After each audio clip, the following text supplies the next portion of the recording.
Hi, this is 𝗠𝗲𝗹𝗪, Superintendent of Police Goa. This is Vaishnavi Pilankar from Goa. Hey, this is Aneesh Gera from Goa. Hi, my name is Fernandes and I'm speaking to you from Porto, Portugal. Hi, this is Vikram Patel. I'm a professor at Harvard Medical School. This is Aisha Barretta from Goa. This is 𝗠𝗲𝗹𝗪 from Goa. This is Gauri Dempo from Goa.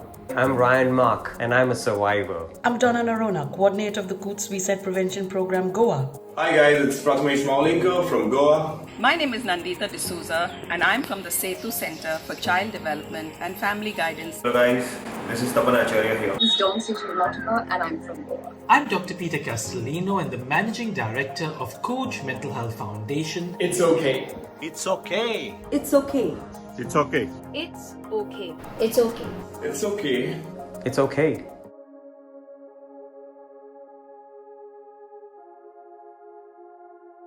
India accounts for about 20% of the world's suicide cases. Shockingly enough, Goa is above the national average. In spite of having a high rate of income and literacy, we must remove the stigma attached to mental health within our society. According to the World Health Organization, there are 800,000 people who die committing suicide every year. For each of these deaths, there are 20 others who have attempted and survived, and another 100 who contemplate the same. There comes a time in our life where it's a struggle to cope and hopelessness sets in. Self-worth takes a plunge, desperation creeps in, the fine line between thinking rationally and irrationally blurs, and thoughts of taking one's own life start to creep in. If you have these thoughts, remember you are not alone.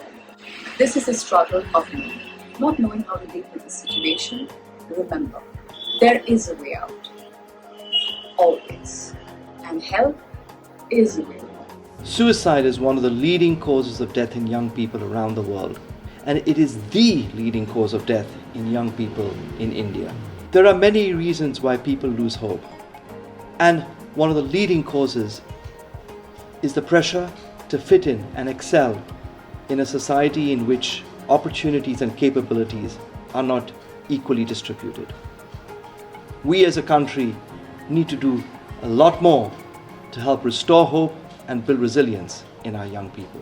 Many of us think that people who talk about suicide are not going to do it. They're just seeking attention. This is not true. In fact, a threat is very often a cry for help and must be taken seriously. In fact, 80% of people who attempt suicide have spoken to somebody else about their intention.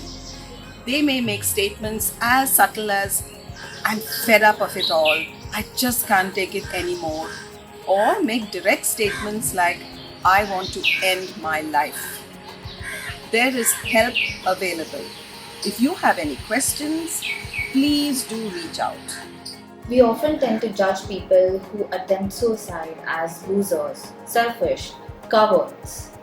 Suicidal thoughts occur when one's coping mechanism is unable to match the intensity of the distress. It leads to a tunnel vision when one's inherent ability to deal with the problem or to search for options to deal with the problem breaks down. Be alert to the risk in suicide when you hear people tell you that they are feeling hopeless, worthless, find no purpose in life, they want to die, or that they are a burden to others. They behave anxious, agitated, reckless, displaying mood swings. Be alert to the risk of suicide when you see a person giving away prized possessions, out of the blue, writing out a will, settling one's affairs in order, researching ways online to kill themselves. One of the risk factors to suicide is drugs and heavy alcohol consumption. You may think you are using these substances to cope up, but it may be the reason to destroy your life. Be wise, take help if needed. If someone does talk to you about having suicidal thoughts, listen to them. Take them seriously. Do not judge them whatever the situation may be. Remember, they are going through a very tough period. Please do not offer any advice, however good it may seem. It is about them and not you. Reach out if you have any queries. What they need is someone to listen to them, to understand their feelings, and very often it helps diffuse the stress. Refrain from giving advice and lectures. Let's all be sensitive to the needs of others. They all need to be loved, understood, accepted, and valued, in spite the turmoil. I take this opportunity to discuss today about the mental health issues happening all over right now. There is nothing called as a dead end. Every problem has a solution. Sometimes we look at a problem in a bigger way. We see that the problem is right on our nose and we see that, well, let's end. Communicate, open up, talk about it. COOJ runs a suicide prevention distress helpline. Be it a problem with a difficult relationship or work issues, academic or peer pressure, bullying, addictions. It may be that you're just down in the dumps and feeling guilty, past hurts are haunting you, or you're just feeling hopeless and suicidal. We are there to listen and walk with you. So don't hesitate. Pick up the phone and call us or write into us. Your life matters. Many years ago, when I was an architecture student in Bombay, I had a very good friend who was much older to me. He had this fantastic high-profile job in advertising, earning a lot, and a very, very talented man, but he loved to help people. To me, he was a guru in life. I have learnt a lot from him, and I still do. One day we were talking about a common friend who had attempted suicide.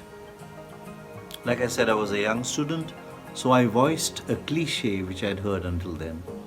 I said, it was cowardly of him, wasn't it? It takes courage to face the problems of life. It was cowardly of him to attempt suicide. My friend went very serious and quiet. He turned to me and he said, you have no idea what it takes to make a man or a woman reach that stage where they feel that death is better than life. It takes a lot to put a person down on their knees so badly. And he said, I ought to know because I've attempted suicide twice in my life, quite some time ago.